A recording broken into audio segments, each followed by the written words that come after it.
যারা হত্যাকাণ্ড, গুম, খুন বা শারীরিক মানসিক অত্যাচারে সরাসরি জড়িত তাদের চিহ্নিত করে বিচারের ব্যবস্থা করতে, যারা গুম হয়েছে, হত্যার শিকার হয়েছে তাদের তালিকা প্রস্তুত করতে, তাদের পরিবার সমূহকে সান্ত্বনা দেওয়ার ভাষা আমার নাই। তাদের জীবনে শান্তি ফিরিয়ে আনতে আমরা প্রচেষ্টা অব্যাহত। আমি সকল দেশরক্ষা বাহিনী ও আইন শৃঙ্খলা বাহিনীকে তাদের উপর জনগণের সম্পূর্ণ আস্থা ফিরিয়ে আনতে সকল পদক্ষেপ গ্রহণ করতে নির্দেশ দিয়েছি। গত 15 বছরের দুর্নীতি, অর্থ পাচার ও জনস্বার্থ বিরোধী চুক্তি স্বাক্ষর, প্রকল্পের নামে লুটপাট ইত্যাদি তথ্য নিয়ে একটি শ্বেতপত্র প্রণয়নের জন্য আমি ইতিমধ্যে একটি কমিটি গঠন করেছি। আমি বিভিন্ন দেশের রাষ্ট্রদূত এবং দাতা সংস্থার প্রতিনিধিদের সঙ্গে বৈঠক করেছি এবং করে যাচ্ছি। ছাত্র জনতার গণঅভ্যুত্থানের পর দেশ গঠনের জন্য সকল প্রকার আর্থিক অন্যান্য সহযোগিতার জন্য তাদেরকে অনুরোধ জানাচ্ছি। তারা এ ব্যাপারে আগ্রহ দেখাচ্ছে। তাদের কাছে আমাদের প্রস্তাব সমূহ প্রণয়ন করে দ্রুত পাঠানোর ব্যবস্থা নিয়েছি। তাদেরকে অনুরোধ জানিয়েছি তারা যেন পরিস্থিতির কারণে অতি দ্রুত অর্থ ছাড় করার ব্যবস্থা নেয়।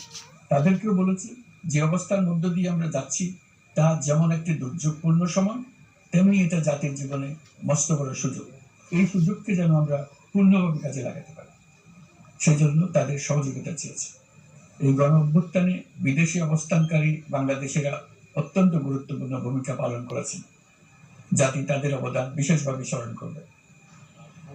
নতুন বাংলাদেশ গড়ার কাজে আমরা তাদের অংশগ্রহণ চাই। আমাদের একটি লক্ষ্য হবে বিদেশগামী এবং প্রত্যাবর্তনকারী প্রত্যেক প্রবাসী শ্রমিককে মর্যাদা ও সম্মানের সঙ্গে দেশে আসা এবং যাওয়া নিশ্চিত করা। সে ব্যাপারে শিগগিরই পদক্ষেপ নেওয়া হবে। বিদেশি অবস্থানরত সকলের কাছে আমার আবেদন, তারা যেন তাদের উপার্জিত অর্থ অফিসিয়াল চ্যানেলে দেশে পাঠান। দেশের অর্থনৈতিক সংকট উত্তরণে এই অর্থ বিশেষভাবে প্রয়োজন।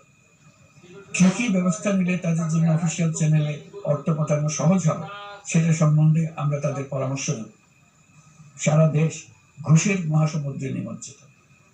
কিভাবে ঘুষ থেকে আমরা মুক্ত হতে পারি তার জন্য আমাদের পরামর্শ দেন।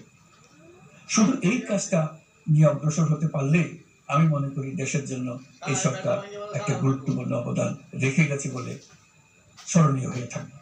আমি কথা দিচ্ছি এই ব্যাপারে আমি আমার সর্বশক্তি নিয়োজিত করব। আমাদের দায়িত্ব দেশের সকল মানুষকে একটি পরিবারের বন্ধনে আবদ্ধ করা। পরিবারে মতভেদ থাকবে, বাকবিতণ্ডা হবে, কিন্তু আমরা ভাই বোন, আমরা বাবা মা, আমরা কেউ কারো শত্রু না। কাউকে তার মতের জন্য শত্রু মনে করব না, কাউকে ধর্মের কারণে শত্রু মনে করব না, কাউকে লিঙ্গের কারণে শত্রু মনে করব না। আমরা সবাই সমান, কেউ কারোর উপরে, কেউ কারোর নিচে না। এই ধারণা আমরা জাতীয় জীবনের সর্বক্ষেত্রে প্রতিষ্ঠিত করতে চাই। একটা বিশেষ ব্যাপারে আমরা আপনাদের সহযোগিতা চাচ্ছি। আমাদের দায়িত্ব গ্রহণের পর থেকে প্রতিদিন সচিবালয়ে, আমার অফিসের আশেপাশে, শহরের বিভিন্ন স্থানে সমাবেশ করা হচ্ছে। গত 16 বছরের অনেক দুঃখ কষ্ট আপনাদের জমা আছে, সেটা আমরা বুঝি। আমাদের যদি কাজ করতে না দেন তাহলে দুঃখ ঘোচানোর সকল পথ বন্ধ হয়ে যাবে। আপনাদের কাছে একান্ত অনুরোধ, আমাদের কাজ করতে দেন। আপনাদের যা চাওয়া তা লিখিতভাবে আমাদেরকে দিয়ে যান। আমরা আপনাদের বিপক্ষে বলব, আইনসঙ্গতভাবে যা কিছু করার আছে আমরা অবশ্যই তা করব, কিন্তু আমাদেরকে ঘেরাও করে এই গুরুত্বপূর্ণ দিনগুলোতে আমাদের কাজের বাধা দেবেন না। সবাই মিলে তাদের বোঝান তারা যেন এই সময়ে তাদের অভিযোগের প্রতি দৃষ্টি আকর্ষণের জন্য আমাদের দৈনন্দিন গুরুত্বপূর্ণ কাজে বাধা না দেন। একটা বিষয়ে সবাই জানতে আগ্রহী, কখন আমাদের সরকার বিদায় নেবে।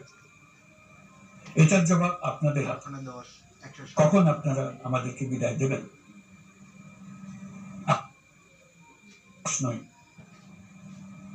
নিজ নিজ পেশায় আমরা আনন্দ পাই। দেশের সংকটকালে ছাত্রদের আহ্বানে আমরা এই দায়িত্ব গ্রহণ করেছি। আমরা সমস্ত শক্তি দিয়ে দায়িত্ব পালন করব। আমাদের উপদেষ্টা মন্ডলী এই লক্ষ্যে উদ্বুদ্ধ হয়ে সবাই মিলে একটা টিম হিসেবে কাজ করে যাচ্ছি। কখন নির্বাচন হবে সেটা সম্পূর্ণ রাজনৈতিক সিদ্ধান্ত, আমাদের সিদ্ধান্ত না। দেশবাসীকে ঠিক করতে হবে আপনারা কখন আমাদেরকে ছেড়ে দেবেন। আমরা ছাত্রদের আহ্বানে এসেছি, তারা আমাদের প্রাথমিক নিয়োগকর্তা। দেশের আপামর জনসাধারণ আমাদের নিয়োগ সমর্থন করেছে। আমরা ক্রমাগতভাবে সবাইকে বিষয়টি স্মরণ করিয়ে যাব, যাতে হঠাৎ করে এই প্রশ্ন উত্থাপিত না হয়, আমরা কখন যাব। তারা যখনই বলবে আমরা চলে যাব। আমরা সংস্কারের অংশ হিসেবে নির্বাচন কমিশনকেও সংস্কার করব। কমিশনকে যে কোনো সময় আদর্শ নির্বাচনের জন্য প্রস্তুত রাখব।